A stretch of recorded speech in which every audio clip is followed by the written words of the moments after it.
بسم الله الرحمن الرحیم. اعوذ باللہ من الشیطان الرجیم. بسم اللہ الرحمن الرحیم.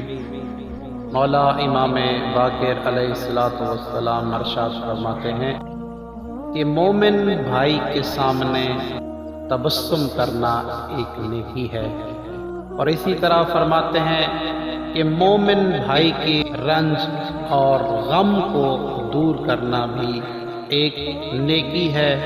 اور اسی طرح امام علیہ السلام ارشاد فرماتے ہیں کہ اگر انسان یہ بصاعت رکھتا ہے، یہ طاقت رکھتا ہے کہ وہ اپنے مومن بھائی کی مشکلات کو دور کر سکتا ہے، تو فرمایا اس سے بڑھ کر اس کی کوئی نیکی نہیں ہو سکتی.